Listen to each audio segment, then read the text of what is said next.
So about Rawls' theory of justice? I mean, Rawls was actually a personal friend, and I think his work is very good. And I like it.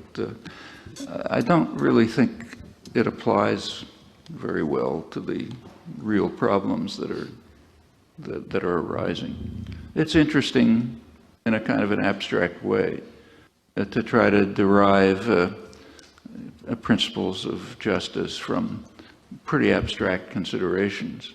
But when he tried himself to apply it to real situations, it became a recipe for liberal democracy, internationalism, the kind of things that many of us would think are fine, but they don't really follow from the theory, and there's no real basis for them that I can see.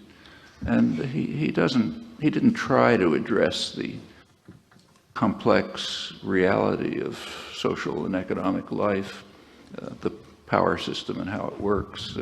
So, for example, you can't study the United States without recognizing that there is a very class-conscious, unusually class-conscious, very powerful business community, always fighting a bitter class war, never relentless, and unusually powerful. That's one of the reasons for the difference between the United States and Europe. And you just can't study the United States without paying attention to that. They have overwhelming power over the political system. They basically frame what happens in the media. Without just even introducing that factor, you're just not discussing the country. So it doesn't matter what the abstract theories say. And there are other things like that. I mean, there are other things about the United States which really have to be considered seriously. It's a very frightened country, and always has been, back to colonial days. There's some good scholarship on this. But there's a reason why people didn't laugh when Reagan strapped on his cowboy boots and said, "We're under threat from Nicaragua, from Grenada, Saddam Hussein, whoever." It's a frightened country, and always has been.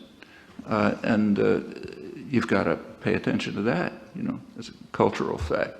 And there are other basic things that have to be considered if you want to talk seriously about the country. And Rawls, it just wasn't his interest. I mean, he was sympathetic, he was a decent liberal, but it's not his concern, and the theory doesn't try to reach questions like that. So I don't see, it's kind of intellectually interesting, but I don't see much we can do with it.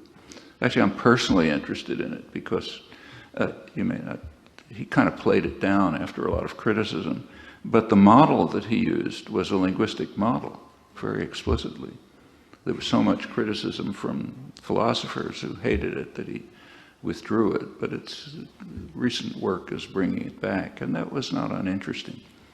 He was actually following ideas that David Hume expressed, and that are sort of in Kant, more or less, that there has to be some instinctual base for our moral judgments. And he thought he could use models of language to be suggestive about how to construct a theory of the instinctual base from which people can draw indefinitely many moral judgments in new situations. That's a reasonable framework, and there's actually interesting work going on about it, but it doesn't begin to reach problems of human concern. That's hard. I mean, even in the hard sciences, it wasn't until pretty recently that they had much to say to engineers and doctors and so on. It's a hard job.